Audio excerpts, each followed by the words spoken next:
Hola a todos y bienvenidos a nuestro canal de YouTube. Hoy en el Instituto Cervantes de Manchester tenemos a un invitado muy especial, al investigador y escritor William Chislett, que ha venido hasta su país, hasta el Reino Unido, para hablarnos de Arturo Barea. Como bien saben, tanto el Instituto Cervantes de Manchester como el de Leeds han puesto en marcha una serie de actividades permanentes que hemos denominado Hispanglia, las huellas de España en Inglaterra, que quiere investigar y analizar las huellas que personajes históricos españoles que por algún motivo tuvieron que desplazarse hasta el Reino Unido han ido dejando a través de los siglos en este país. Incluso huellas que hoy día están presentes en el Reino Unido. Y esta ha sido nuestra labor investigadora, de conocer los pasos y cada uno de los gestos que hicieron estos personajes intelectuales españoles que se asentaron en este país, en el Reino Unido. Así que hoy vamos a tratar la figura de Arturo Barea de la mano de nuestro invitado, de William Chislett. Pero antes de presentarles a nuestro invitado, vamos a ver una pieza que ha preparado nuestra compañera Irene Lezertúa sobre el perfil de Arturo Barea. Arturo Barea nació el 20 de septiembre de 1897 en Badajoz y murió exiliado en Farringdon, condado de Oxford, en Inglaterra, en 1957. Durante la Segunda República fue el responsable de la Oficina Republicana de Censura de la Prensa Extranjera, que estaba situado en el edificio emblemático de Telefónica en la Gran Vía de Madrid. Después de su primer exilio en Francia, tuvo que marcharse a Inglaterra, donde pronto se incorporó al servicio de noticias en español de la BBC, bajo el seudónimo de Juan de Castilla. Gracias a este trabajo se convirtió en un periodista de éxito. Toda su obra se publicó en inglés y vio la luz en 1940. La forja de un rebelde es su obra más conocida, una trilogía imprescindible para conocer con detalle lo que ocurrió en la Guerra Civil.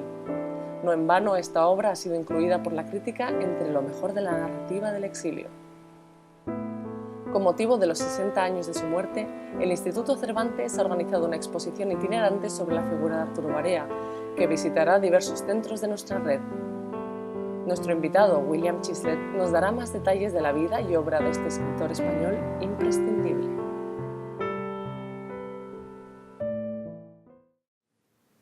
Muchas gracias, Irene, gracias por esta información que nos sirve de entrada para conocer un poco mejor la figura de este escritor intelectual español, Arturo Barea, que se cumplen 120 años de su nacimiento y 60 años de su muerte. Por eso también el Instituto Cervantes ha decidido hacer una exposición itinerante que comenzará en Madrid y que viajará por toda Europa para dar a conocer a este gran escritor español y periodista Arturo Barea. Y, como no, el gran especialista en Arturo Barea, el comisario también de la exposición, que también visitará esa exposición nuestro centro de Manchester, es William Chislett.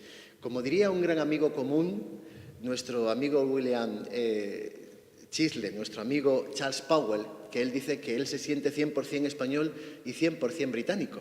Yo diría de ti lo mismo, porque llevas desde el año 1985 viviendo en España. Bueno, pero a diferencia de Charles tiene madre española y padre inglés. Mis padres son netamente británicos. Además de esta región, ¿no? Además vinieron del norte y se trasladaron a Oxford en los años 40, después de la Segunda Guerra Mundial. La verdad es que llevo 4 años de corresponsal del Times de Londres en Madrid, entre 74 y 78, cubriendo la transición hacia la democracia. Luego estuve destinado con otro periódico, el Financial Times, en México, 6 años. Regresé a mi propio país en 84, después de haber pasado 10 años seguidos fuera. Pasó no muy felizmente unos 18 meses en la casa matriz del Financial Times en Londres, y en 86 decidí regresar en forma permanente a Madrid, pero no como corresponsal,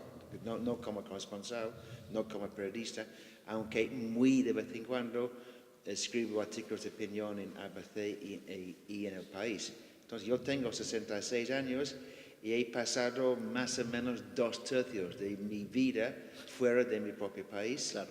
Y dicho y más que nada, con la locura del Brexit, no tengo más mínimo interés en pasar mis últimos años en mi país. Muy bien. Quiero agradecerte mucho que hayas aceptado nuestra invitación. Es un lujo tenerte aquí. Como bien he dicho en la entrada, eres investigador, eres escritor, periodista. Ahora mismo también trabajas para el Real Instituto Elcano con análisis muy certeros de la realidad europea y también británica. Informas también de tu país, informas de España y la verdad es que siempre es una voz muy autorizada poder leer desde este país, desde el Reino Unido, a un británico asentado en España que escribe sobre España. Bueno, a veces que yo escribo solamente sobre España. Exacto. Y casi siempre en inglés. Hace un año, más o menos, también cubrí para Elcano Turquía, pero ya no.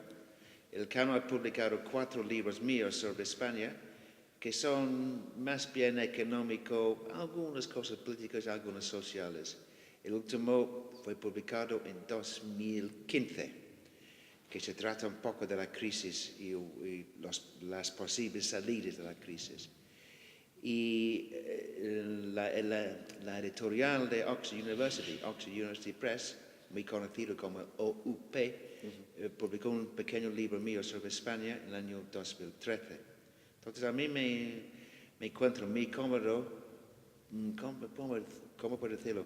Siendo extranjero, aunque he pasado 2/3 de mi vida en España, aún me considero un extranjero en España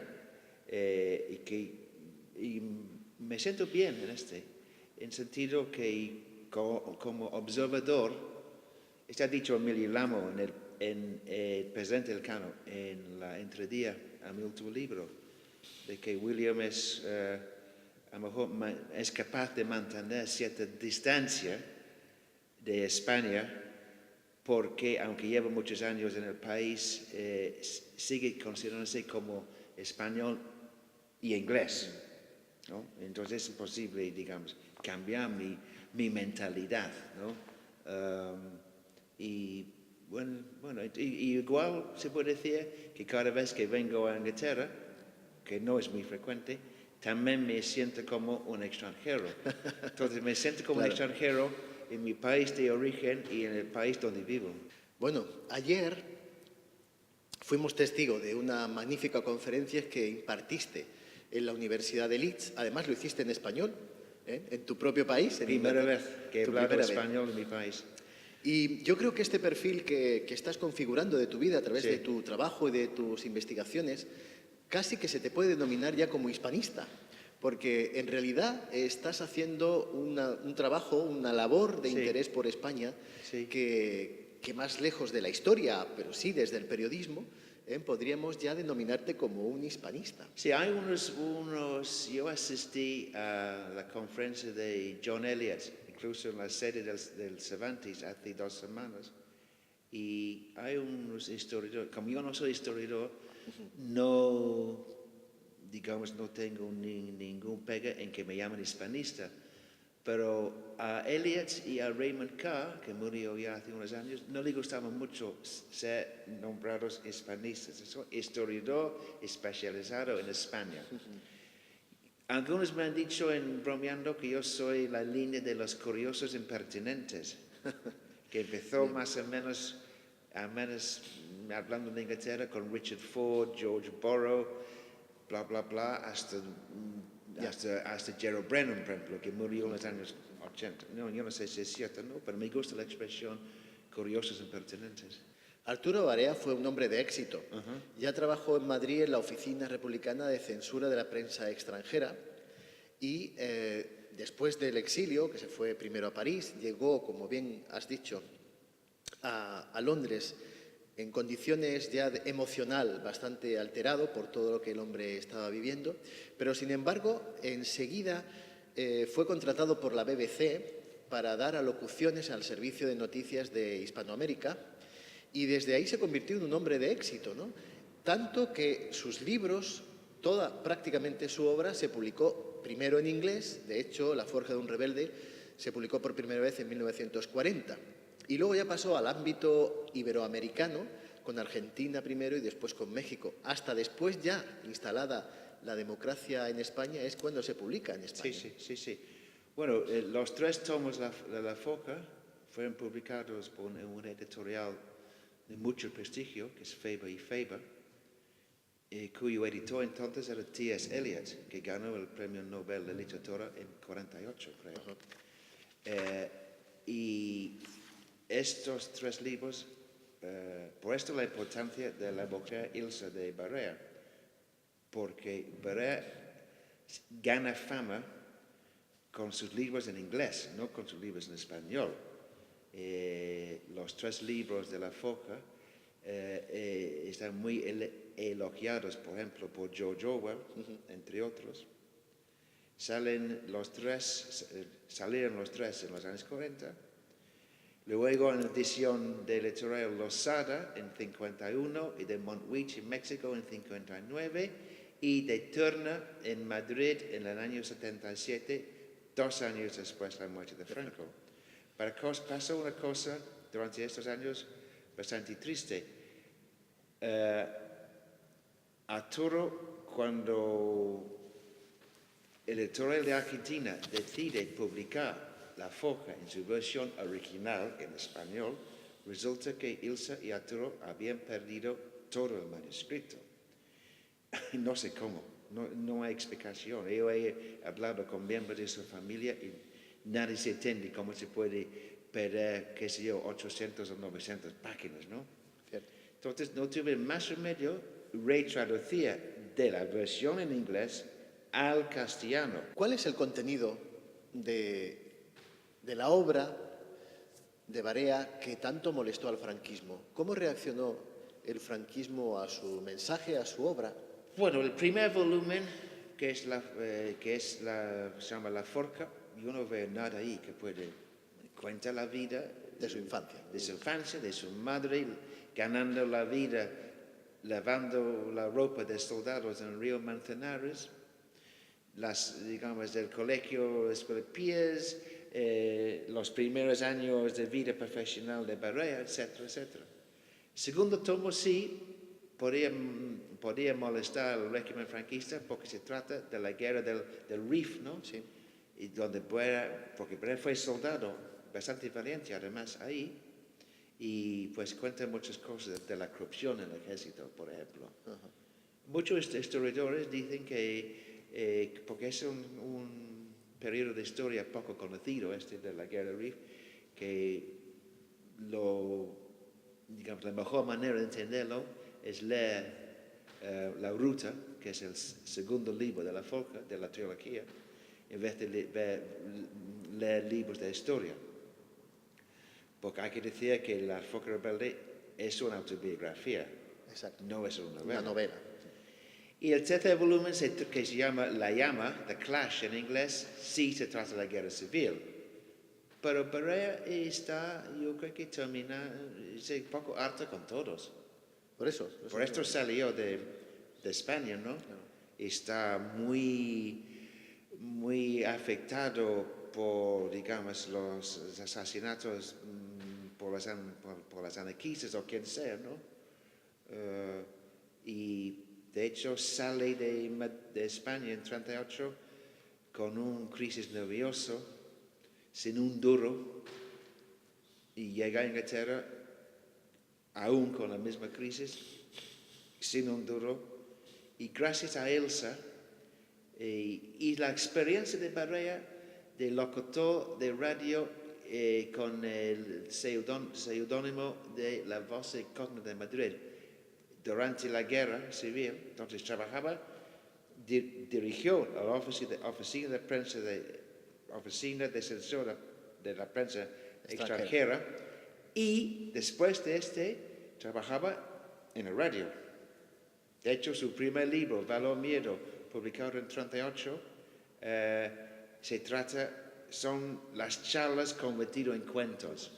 Sin embargo, tú sí has encontrado los textos en el archivo personal de la BBC, es decir, de todo lo que él había escrito, aunque es extraño, como acabas de decir, que la BBC no haya dejado ningún rastro de las alocuciones de su locutor. Pero yo creo que no es el único. No queda ninguna grabación, por ejemplo, de George Orwell.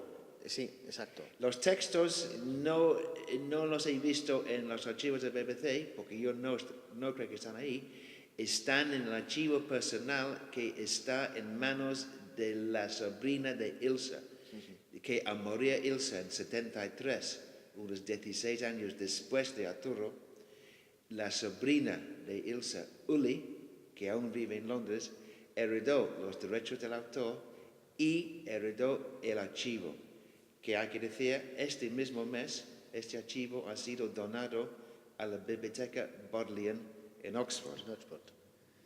Y sí que se ha podido encontrar una entrevista en castellano que se le hizo en Argentina, en Córdoba, cuando Arturo Barea visitó aquel país. Sí. Y de ahí podemos escuchar su voz. Sí, sí, la BBC fue tan exitoso en las encuestas anuales a los oyentes. Barea sale como el número uno, digamos, el más escuchado del servicio de América Latina de la BBC. Entonces lo mandan de gira 2 meses en 56, un año antes de su muerte, a Argentina, Chile y Uruguay. Hay textos, por ejemplo, de la Embajada Británica en Buenos Aires, que da fe al éxito de sus conferencias, de sus charlas, etc. Se va a Córdoba, Argentina, creo que es mayo de 56, y da una entrevista que yo encontré por muchísima suerte, que está en un disco de 45 RPM, mucho más pequeño de los 78. La otra sobrina nieta de Barea, sobrina, que tiene unos 85 años, Enriqueta, que vive en las afueras de Madrid, encontré en su casa este disco, que el Instituto Cervantes ha podido digitalizar y será disponible en la exposición y creo también en la página web del Instituto. Dura 12 minutos y hasta que alguien tiene un nuevo descubrimiento, y yo no creo que habrá, es la única grabación de la voz de Barea. De Arturo Barea. Sí. Estaremos encantados de oír esa locución cuando la exposición nos visite, a nosotros también. Ya para ir terminando, me gustaría hablar sobre un poco la relación de Barea con su familia, porque desgraciadamente él nunca regresó a España, no pudo regresar, pero sin embargo sí que dejó a 4 hijos, ¿no?, en su primer matrimonio. Y bueno, ¿cuál fue esa relación luego posterior? Bueno, esa es la parte más trágica. Tuve 4 hijos de su primer matrimonio, que fue un desastre de matrimonio casi desde el primer día. Y tuve intentos. Barea mandaba algo de dinero cuando empezó a ganar algo, pero perdió contacto con los 4. Hay correspondencia entre la hija Adolfina y Barea. De hecho, es una de las cosas que se expone en la exposición en el Cervantes de Madrid. Adolfina fue un poco la favorita de Barea. Pero todos se fueron a Brasil en los años 50. Y yo tengo en casa copias de las cartas de Adolfina a Barea. Es una relación muy amarga, más amarga por parte de la hija que por el padre. Barea intentó en 3 ocasiones traer a Adolfina a Inglaterra para vivir con él, pero por una razón u otra se resistió y perdió contacto casi por completo con los otros 3 hijos. El mes pasado yo descubrí en otra de estas casualidades que el hijo menor de Barea, que se llama Enrique, nacido en 35, aún vive en Brasil y no sabe absolutamente nada sobre su padre. De hecho, ya está empezando a aprender de su padre vía fotos y textos que yo he mandado a él en Brasil. Por ejemplo, el ensayo que va en el catálogo de la exposición, lo he mandado a él. Entonces, ningún contacto con los 4 hijos. Y la otra parte es, Barea no pudo regresar a Madrid. Escribió una sola novela, que que se llama La raíz rota, que es título interesante, que se trata de un republicano como Barea, viviendo en Inglaterra como él, con pasaporte británico como él, porque a Barea le concede el pasaporte británico en el año 48, que regresa a España, pero no es un retorno muy amargo. Claro. Es como si Barea estaba imaginando su regreso, porque él nunca regresó. Una pena realmente. Sí. Muy bien. Hay que felicitarte, sin duda alguna, por tu trabajo, por haber descubierto de nuevo la gran figura de Arturo Barea y, cómo no, por esa exposición itinerante de la cual eres el comisario, que has denominado Arturo Barea la ventana inglesa, ¿así? Sí. Y que te traerá de nuevo a Manchester en unos meses, cuando esté aquí esa exposición que estamos esperando con mucha ilusión, la verdad. Quiero agradecerte mucho, de verdad, William, tu disposición para estar con nosotros, con el Instituto Cervantes, y te animo a seguir trabajando. No sé si ahora tienes entre manos alguna otra investigación, algún libro. No. Es tu continuo trabajo dentro del Real Instituto Elcano y estaremos esperando con atención esos escritos sobre la realidad de España y esos análisis que haces tan certeros. Muchísimas gracias de verdad por tu bondad, por venir hasta el Instituto Cervantes, estar a nuestra disposición. Y ayer fue todo un éxito también en la Universidad de Leeds. Muchísimas gracias. Ha sido un placer tener a nuestro invitado, a William Chislett, en este espacio que hemos denominado Hispanglia, las huellas de España en Inglaterra, y que lo que quiere es analizar precisamente las huellas, los pasos que dieron muchos personajes, desde Catalina de Aragón a Juan Vives, a Salvador de Madariaga, Arturo Barea, Manuel Chávez Nogales, los judíos sefardíes que llegaron también hasta aquí, hasta el Reino Unido. En fin, cantidad de personajes que vamos a ver poco a poco en esta serie de actividades permanentes cuyo nombre es Hispanglia, las huellas de España en Inglaterra. Muchas gracias y les animo a seguir viendo los vídeos de nuestro canal de YouTube. Muchísimas gracias.